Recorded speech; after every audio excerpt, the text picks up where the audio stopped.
नमो नमः मित्राणि सादरं वंदनानि अभिनंदनानि च। ये हि मित्र संस्कृतं पठामः संस्कृत भाषा शिक्षणस्य आभासीय कक्षायां भवतां सर्वेषां स्वागतम् अभिनंदनं च। मित्रों, पिछले दिन हमने कारक प्रकरण में कारक की परिभाषा, उदाहरण, कारक के भेद और विभक्ति के अनुसार कर्ता कारक का प्रयोग इसको सीखा था। और जैसा कि कारक का जो भेद है, कर्ता कर्म च करणं च संप्रदानं तथैव च अपादानाधिकरणं च मिथ्याहु कारकानि षट्, ये 6 कारक का जो बोध कराया गया है, अब हम उस पर एक एक कारक के बारे में जानकारी हासिल करेंगे। तो पहला है कर्ता कारक। कर्ता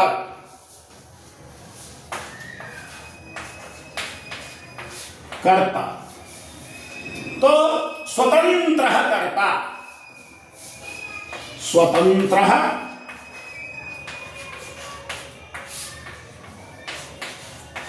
कर्ता, यानी काम करने में जो स्वतंत्र है वही करता है।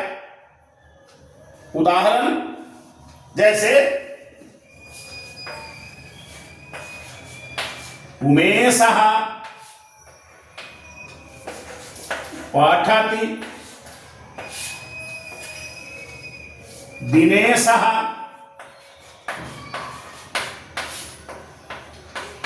चित्रं पश्यति। ये 2 वाक्य हैं।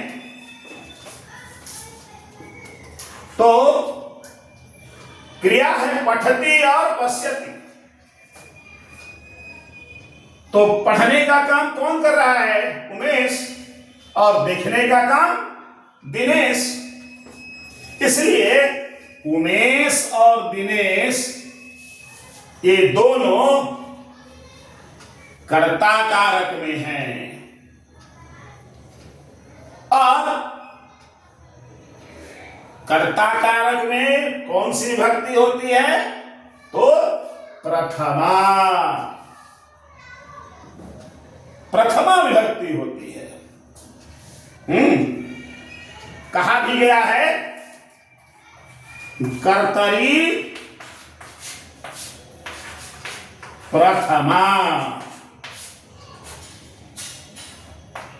मतलब कर्ता कारक में प्रथमा विभक्ति होगी। तो यहां भी देखने का काम दिनेश कर रहे हैं और पढ़ने का काम उमेश कर रहे हैं। इसलिए उमेश और दिनेश में कर्ता कारक है। अब कर्ता कारक उसमें तो प्रथमा विभक्ति लगी। प्रथमा कहने का मतलब जो सुबंत के प्रत्यय हैं वचन के अनुसार, सु औ जस, एक वचन में सु, द्विवचन में औ और बहुवचन में जस, ये प्रत्यय का बोध करा रहे हैं, विभक्ति। तो ये यहां पर एक वचन है, इसलिए सुप्रत्यय का प्रयोग हुआ है। इसी प्रकार द्विवचन और बहुवचन भी हम दे सकते हैं। जैसे बालकौ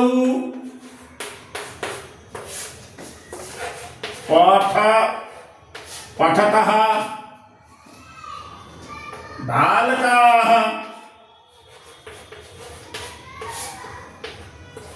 पठन्ते।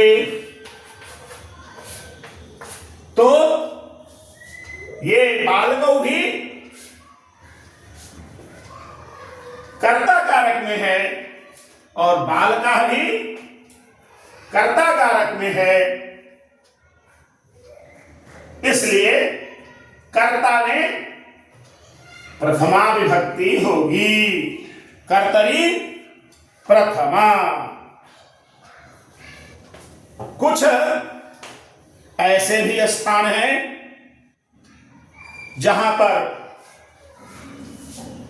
प्रथमा विभक्ति और होती है, जैसे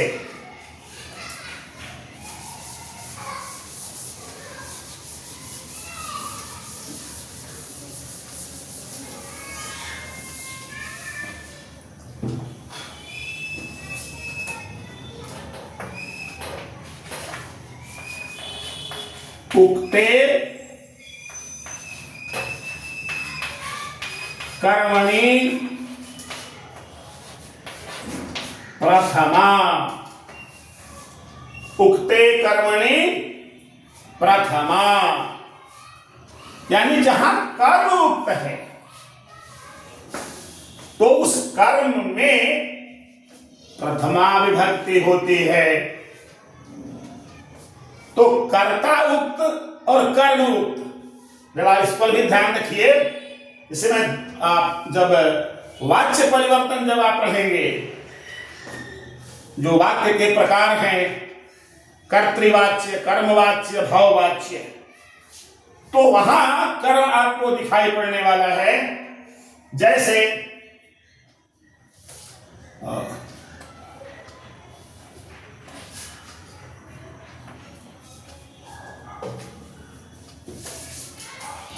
उदाहरण के द्वारा समझिए।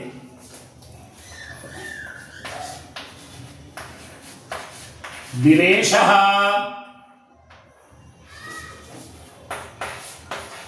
गीतां पठति।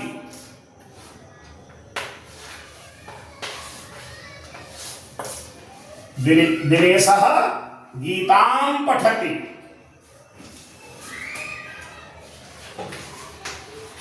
अहं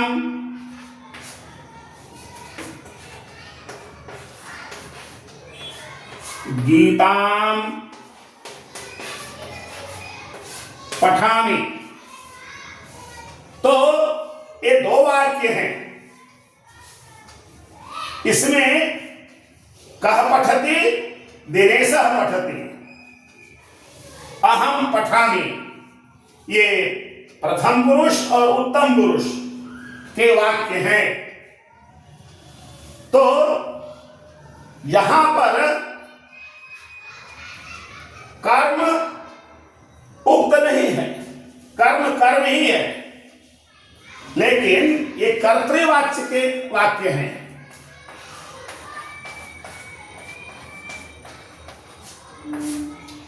जब हम कर्मवाच्य में चलेंगे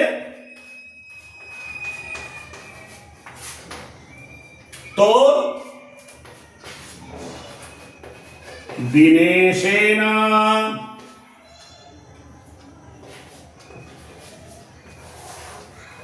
ये गीताम है यहां द्वितीय, तो अब इसके स्थान पर क्या होगा? कर्मणि प्रथमा, यानी कर्मवाच्य के कर्म में जहां पर कर्म ही प्रधान है वहां पर प्रथमा विभक्ति होगी। दिनेशेन गीता और आत्मनेपदी पठ्यते। दिनेशेन गीता पठ्यते। कर्मवाच्य में जो पहले करता था कर्तृवाच्य का, वो तृतीया विभक्ति में हो जाता है और कर्म में द्वितीया विभक्ति होती है और आत्मनेपदी क्रिया का प्रयोग होता है, क्योंकि पढ़ने का फल दिनेश को ही प्राप्त होने वाला है। अहम, इसका भी तृतीया माया, वही गीताम गीता मया गीता पठ्यते। यहां चूंकि कर्ता यहां उत्तम पुरुष में था, लेकिन यहां कर्ता प्रथम पुरुष में हो गया। जो कर्तृवाच्य में कर्म था वह कर्मवाच्य में कर्ता हो गया, और फिर कर्ता के अनुसार क्रिया का प्रयोग हुआ। मया गीता पठ्यते। तो ऐसे पाणिनि ने कुछ सूत्र बताए हैं जहां की प्रथमा विभक्ति होती है। कुछ और भी स्थान हैं जहां प्रथमा विभक्ति ही होगी।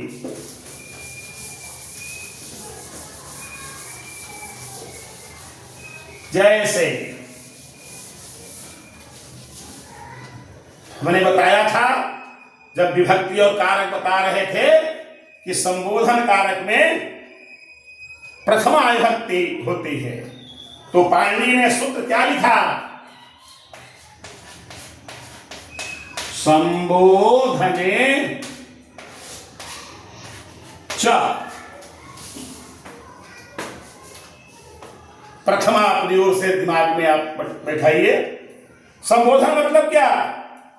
तो अभिमुखीकृत्य भाषणम, यानी आमने सामने, कहीं दूर से नहीं, आमने सामने यदि हम उसका प्रयोग करते हैं उसको संबोधन कहते हैं। और उदाहरण,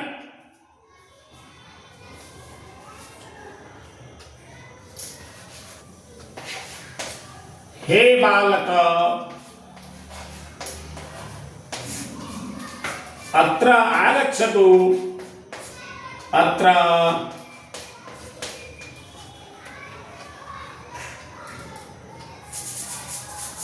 अत्र आगच्छतु। तो ये हे बालक, इसमें प्रथमा विभक्ति है।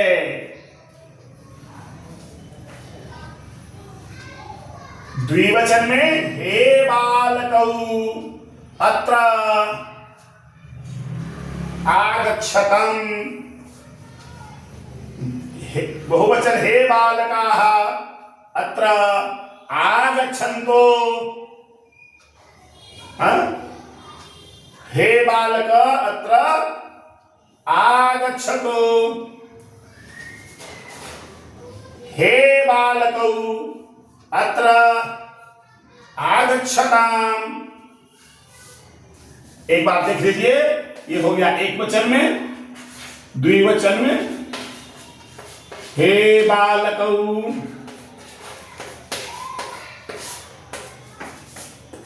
अत्र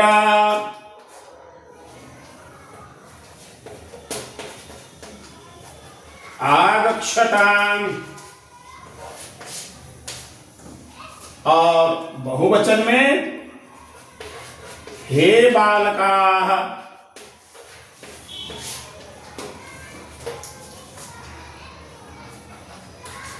अत्र आगच्छन्तु। तो हे बालक, हे बालकौ, हे बालकाः, इन तीनों पदों में प्रथमा विभक्ति सु और जस का प्रयोग हुआ है, प्रत्यय का। इसलिए संबोधन में प्रथमा विभक्ति होगी। एक और भी है, जैसे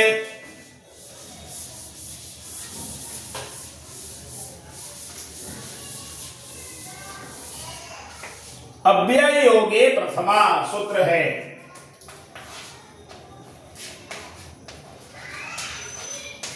अव्यय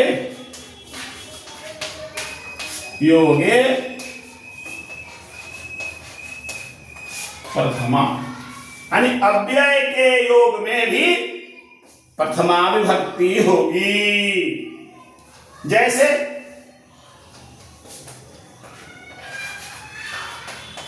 कृष्णः इति, कृष्णः इति ईश्वरः अस्ति। कृष्णः इति ईश्वरः अस्ति। ये इति अव्यय है, इति अव्यय है, इसलिए एक कृष्ण में प्रथमा विभक्ति हुई। दूसरा उदाहरण आप देखिए,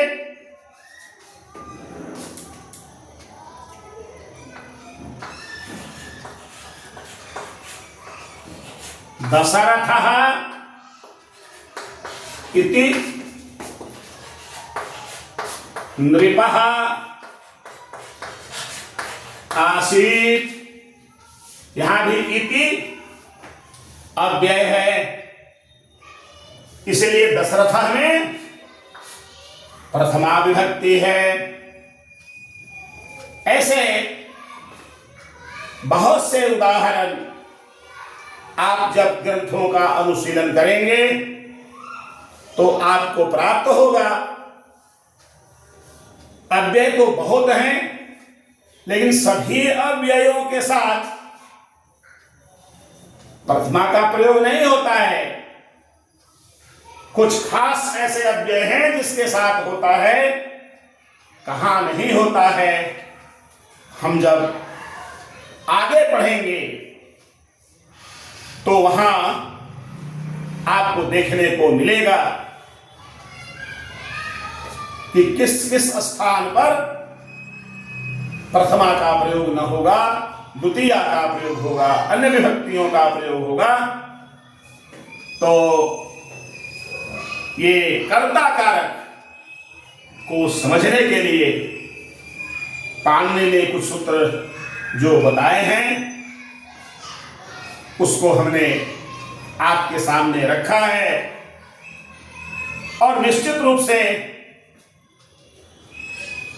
आपने ग्रहण किया होगा।